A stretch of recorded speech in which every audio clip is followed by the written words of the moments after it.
Auzubillahiminash-shaytanir-rajim. Bismillahir-rahmanir-rahim. Assalamu alaikum students. I am Riasat Ali, your physics teacher. Students, we are discussing about sound. Chapter number 11 about sound. In previous lecture, we have discussed about topic characteristics of sound. Students, हमने previous lecture में characteristics of sound में से जो पहली उसकी characteristics है loudness, उसके कुछ फैक्टर्स थे जो तीन हमने डिस्कस किए थे कि लाउडनेस किन फैक्टर्स पे डिपेंड करती है। उसमें फर्स्ट था कि वो एरिया पे डिपेंड करती है, सेकंड एम्पलीट्यूड, और थर्ड वन क्या था कि डिस्टेंस फ्रॉम वाइब्रेटिंग बॉडी। इन तीन फैक्टर्स पे लाउडनेस डिपेंड करती थी। तो नेक्स्ट जो करेक्टरिस्टिक्स है साउंड की उसमें है पिच। स्टूडेंट्स, पिच की डिफाइन क्या है? Pitch is a characteristics of sound by which we can distinguish between a shrill and grave sound. Student, pitch वो वाली प्रॉपर्टी है, वो वाली कैरेक्टरिस्टिक्स है साउंड की जिसमें हम एक भारी और बारीक आवाज में डिस्टिंग्विश यानी फर्क महसूस कर सकते हैं। जैसा कि ये लिखा हुआ है श्रिल एंड ग्रेव। श्रिल होती है बारीक आवाज, जैसा कि बच्चों की और औरतों की आवाज़, उनकी आवाज़ यानी औरतों की आवाज़ की जो पिच है वो लो होती है और मर्दों की जो आवाज़ होती है वो ज़रा भारी होती है और उसकी पिच क्या होती है? हाई होती है, लो होती है। जिस आवाज़ की पिच ज़्यादा होगी वो आवाज़ क्या होगी? भारी होगी। जिस आवाज़ की पिच कम होगी वो क्या होगी? वो आवाज भारी होगी। तो स्टूडेंट्स, ये डिपेंड करती है, ये वाली पिच है ये डिपेंड करती है किस चीज़ पे? फ्रीक्वेंसी पे। तो स्टूडेंट्स, फ्रीक्वेंसी क्या होती है? यानी number of waves. For example किसी एरिया में से नंबर ऑफ वेव्स गुजर रही है ना, ये मैं फ्रीक्वेंसी की बात कर रहा हूँ आपके सामने। फॉर एग्जांपल मैं कहूँ कि ये कोई एरिया पड़ा हुआ है, इसके अंदर से अगर नंबर ऑफ वेव्स, ये वाली वेव्स अगर ज़्यादा गुजरेंगी यूनिट टाइम में, ये वाली जो वेव्स हैं ये जल्दी बहुत ज़्यादा यूनिट टाइम में गुजर जाएंगी तो इसकी फ्रीक्वेंसी क्या होगी? ज़्यादा होगी। ये वाली वेव जिसका एम्पलीट्यूड क्या है? बड़ा है और ये कम गुजरेंगी उसी यूनिट टाइम में, ये वाली वेव्स क्या करेंगी? कम पास करेंगी, तो इसकी फ्रीक्वेंसी क्या होगी? लो होगी। और ये वाली जो वेव मैंने बनाई है इसकी फ्रीक्वेंसी क्या होगी? हाई होगी। और जिस वेव की फ्रीक्वेंसी ज़्यादा होगी उसकी पिच भी ज़्यादा होगी। तो स्टूडेंट्स, ये मैंने एग्जांपल बनाई है लो फ्रीक्वेंसी, जैसा कि ये वाली जो ज़्यादा एम्पलीट्यूड वाली क्या है? वेव है, इसकी फ्रीक्वेंसी क्या है? लो है और इसकी पिच भी क्या होगी? लो होगी।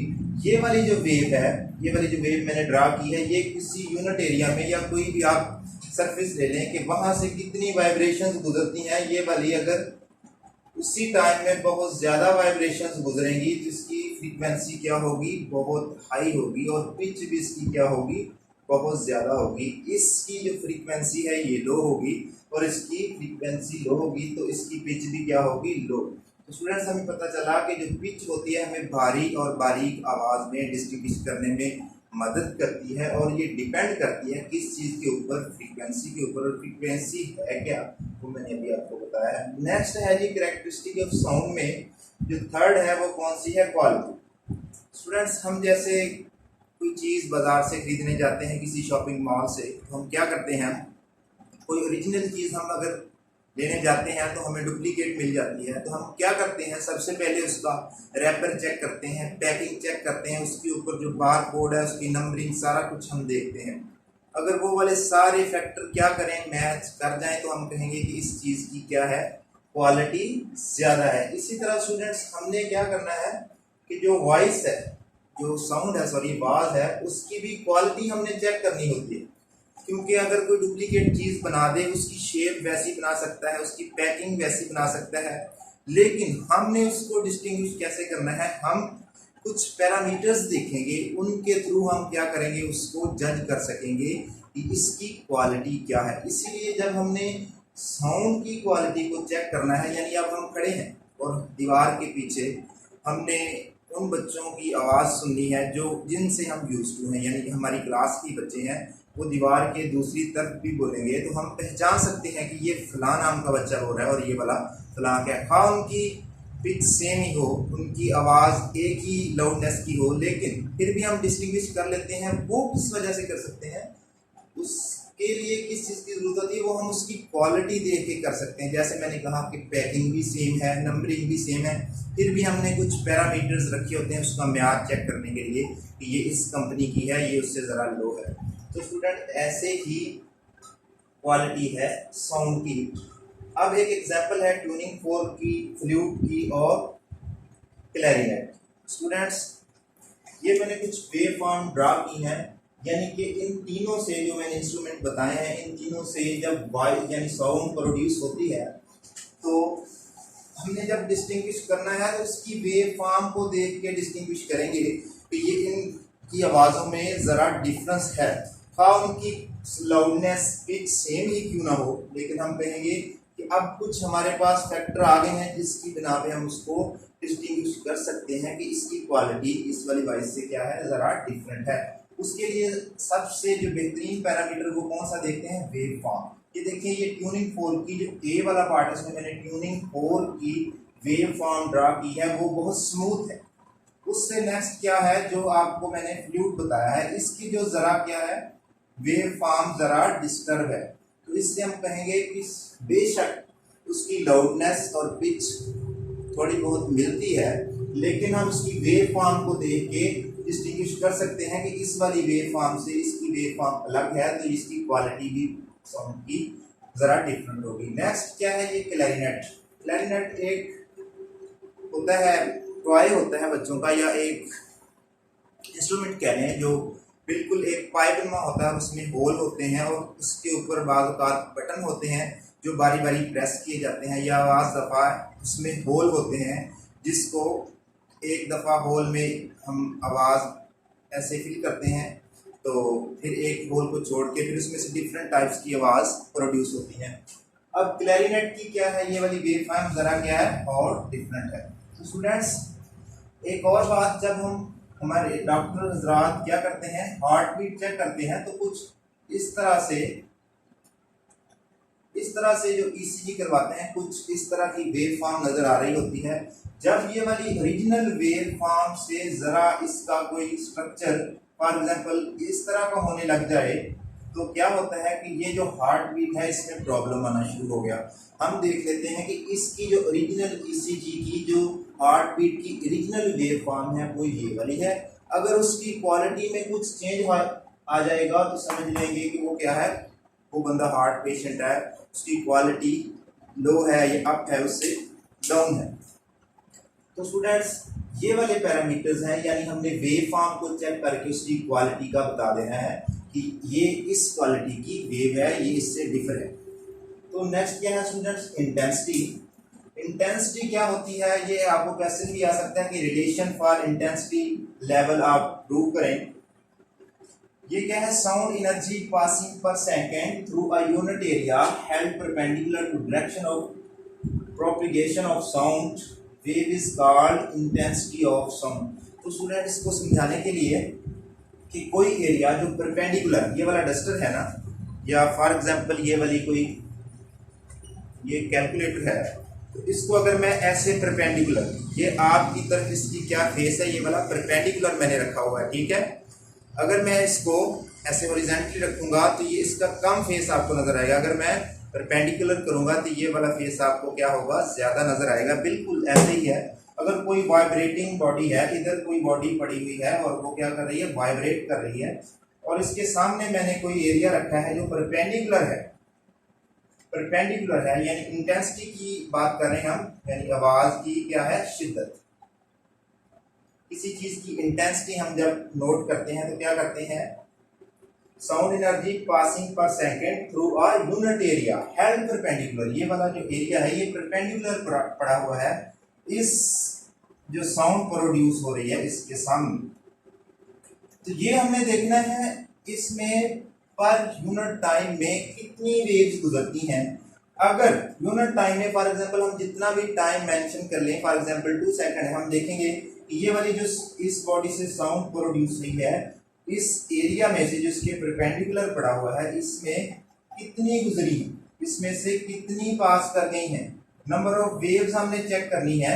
अगर तो 1 सेकंड में या 2 सेकंड में बहुत ज्यादा नंबर ऑफ वेव्स पास कर जाएंगी तो इस वॉइस की, इस वाइब्रेटिंग बॉडी से जो साउंड प्रोड्यूस हो रही है उसकी इंटेंसिटी बहुत ज्यादा है। अगर इसकी जो साउंड जो प्रोड्यूस हो रही है सिर्फ यूनिट टाइम में 1-2 दफा ही ऐसे पास करे तो हम कहेंगे इसकी क्या है, इंटेंसिटी बहुत कम है। यही वजह होती है कि जब अर्थक्वेक यानी ज़लज़ला वगैरह आता है तो न्यूज़ में न्यूज़ कास्टर बताते हैं कि जब फलां सिटी में ज़लज़ला आया तो उसकी शिद्दत इतनी थी, उसकी इंटेंसिटी इतनी थी।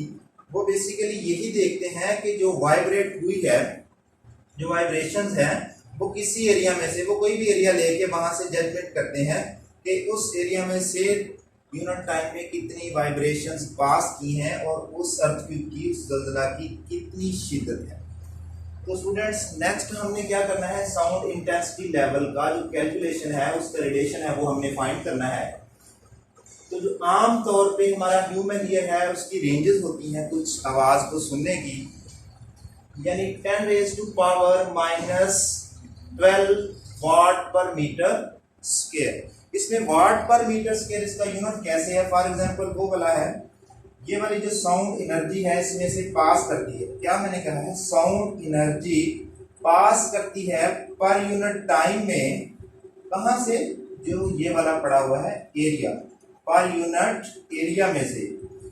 तो स्टूडेंट्स आपको पता है एनर्जी है उसका यूनिट क्या होता है, वाट होता है, और टाइम का यूनिट क्या होता है, सेकंड। टाइम का यूनिट क्या होता है, सेकंड। तो एनर्जी पर यूनिट टाइम में, एनर्जी पर यूनिट टाइम में गुजरे तो उसको क्या कहते हैं, पावर। अगर किसी चीज की एनर्जी पर यूनिट टाइम हम लें तो वो क्या बन जाता है, पावर, और पावर का यूनिट क्या होता है, वाट। तो एरिया का यूनिट क्या है, मीटर स्क्वायर। जब ये डिनोमिनेटर से हम ऊपर लेके जाएंगे तो क्या हो जाएगा, बिल्कुल इसी तरह से, फॉर एग्जांपल मैं कहूँ ये वाला कोई एरिया है और ये परपेंडिकुलर पड़ा हुआ है इस साउंड वेव के, इसका कोई ना कोई एरिया भी है और यहाँ से यहाँ जाने में क्या लगता है, कोई टाइम भी लगता है। तो इस जो वेव, इस साउंड वेव की कोई एनर्जी भी है, तो स्टूडेंट्स क्या होगा, E per unit time per unit area. तो स्टूडेंट्स E/T यानी एनर्जी पर यूनिट टाइम क्या होती है, पावर होती है, और पावर का यूनिट क्या है, वाट। और ये वाला बच गया नीचे एरिया, एरिया का यूनिट क्या होता है, मीटर स्क्वायर। मीटर स्क्वायर क्यों कहा मैंने, कि ये मैंने for example 1 metre square area इसमें से लिया है। 1 मीटर स्क्वायर का अगर कोई एरिया लें उसमें से जितनी एनर्जी, सॉरी उसमें जितनी वाइब्रेशन गुजर जाए यूनिट टाइम में, तो वो वाला, ये वाला जो है मीटर स्क्वायर है। तो जब ये डिनोमिनेटर से न्यूमरेटर में जाएगा तो क्या हो जाएगा, मीटर स्क्वायर, यानी इसका इनवर्स आ जाएगा। तो इंटेंसिटी का यूनिट फिर क्या हो गया, वाट पर मीटर स्क्वायर। तो स्टूडेंट्स नेक्स्ट हमारे पास क्या है, साउंड इंटेंसिटी लेवल की जो कैलकुलेशन है उसका रिलेशन है। ह्यूमन ईयर क्या कर सकता है, उसकी रेंजेस कितनी है, 10⁻⁻12 यानी बहुत ही कम रेंज, ये वाली 10⁻⁻12 वाट पर मीटर स्क्वायर से लेकर 1 वाट पर मीटर स्क्वायर, यानी ये बहुत लो वॉइस है जो बिल्कुल नाकाबिले समात है, और ये बहुत ज़्यादा लाउड वॉइस है, ज़्यादा लाउड साउंड है जो पेनफुल भी हो सकती है। सो स्टूडेंट्स ये वाला 10⁻⁻12 है, इसको अलेक्जेंडर ग्राहम बेल ने क्या कहा है कि जहां से मैंने स्टार्ट किया है कि यहाँ से सुनना शुरू होता है, इससे कम होगी वॉइस तो हमें सुनाई नहीं देगी। तो ये वाला क्या है, रेफरेंस पॉइंट है। तो स्टूडेंट्स अगर मैं लाउडनेस की बात करूं तो according to Alexander Graham Bell, जो उन्होंने फार्मूला डिराइव किया है कि जो लाउडनेस होती है वो डायरेक्टली प्रोपोर्शनल होती है लॉ ऑफ इंटेंसिटी के। तो स्टूडेंट्स अगर ये वाला मैं प्रोपोर्शनैलिटी का साइन खत्म करूंगा तो क्या आ जाएगा, L = K law of intensity. That कर लें फॉर एग्जांपल ये वाली कोई क्या है, नाउन साउंड है, अगर ये वाली कोई अननाउन यानी फेंटेस्ट यानी कम इंटेंसिटी की वॉइस है तो उसकी लाउडनेस क्या होगी, L0, और उसकी इंटेंसिटी क्या होगी, I0। तो जैसे ये वाला एडिशन बनाया है बिल्कुल ये वाला रिलेशन एल नॉट के लिए बना रहे हैं तो क्या आ जाएगा, L not is equal to K log I not. तो स्टूडेंट्स अब हमने क्या करना है, सब्ट्रैक्ट करना है 11.2 फ्रॉम इक्वेशन 11.1। ये वाली इक्वेशन क्या है आपकी बुक के मुताबिक 11.1 है और ये वाली क्या है 11.2। स्टूडेंट्स जब हम इसको लेफ्ट हैंड साइड को लेफ्ट हैंड साइड में से माइनस करेंगे और राइट हैंड साइड को राइट हैंड साइड में, सिर्फ ये वाली दो इक्वेशन, ये वाली साइड और इसकी ये वाली साइड, इस L को क्या करेंगे, L से L नॉट को माइनस कर देंगे और इस वाली साइड से K log I से K log I not minus कर देंगे। तो स्टूडेंट्स क्या आ जाएगा, इसमें से हम K कॉमन ले लेंगे तो L माइनस L नॉट किसके इक्वल आ जाएगा, K log I over I not. ये वाली हमने लॉग की प्रॉपर्टी यूज की है। क्या होती है लॉग की प्रॉपर्टी, फॉर एग्जांपल मैं कहूँ log of A minus B है तो एक लॉग की प्रॉपर्टी ये भी है कि वो log of A over B हो जाता है। यही वाली प्रॉपर्टी हमने यहाँ यूज की है।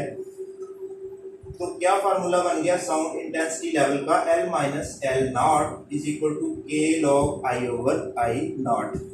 तो स्टूडेंट्स ये वाला इंटेंसिटी लेवल इन बेल में है, बेल ये वाला यूनिट है इसका बेल। क्योंकि ये एक बहुत बड़ा यूनिट है तो हम ये कह सकते हैं कि I is equal to 10 time I not, यानी I नॉट क्या है, फेंटेस्ट साउंड जो अननोन है, और I क्या है, जो सिर्फ I है वो हमें किसी आवाज का जिसका हमें इल्म होता है उसकी इंटेंसिटी है। तो students L minus L not में अगर हम K की वैल्यू क्या करेंगे, पुट कर देंगे 1, इस K को 1 पुट कर देंगे तो क्या आ जाएगा log I over I not. क्योंकि जो बेल है वो एक बहुत बड़ा यूनिट है, हम क्या करते हैं एक छोटा यूनिट कंसीडर करते हैं जिसको क्या कहते हैं डेसिबल, यानी 1 बेल बहुत बड़ा यूनिट है। अगर 10 डेसिबल होंगे तो एक बेल के इक्वल होगा।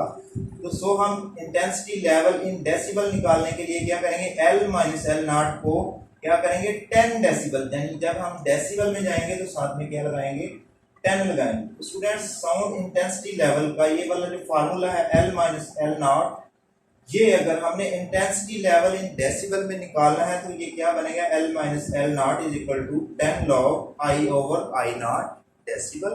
अगर हमने बेल में निकालना है तो क्या होगा, L minus L not log of I over I not, यानी डेसिबल वाले में, डेसी का क्या मतलब होता है 10, डेसिबल वाले में साथ क्या आएगा 10, और जो बेल में है उसमें 10 साथ में नहीं आएगा। तो स्टूडेंट्स ये वाला जो इंटेंसिटी है, इंटेंसिटी कैरेक्टरिस्टिक्स है साउंड की, इसका जो कैलकुलेशन है, इसका रिलेशन है, ये वाला इम्पोर्टेंट है। उम्मीद करता हूँ स्टूडेंट्स आपको ये लेक्चर समझ आया होगा ना।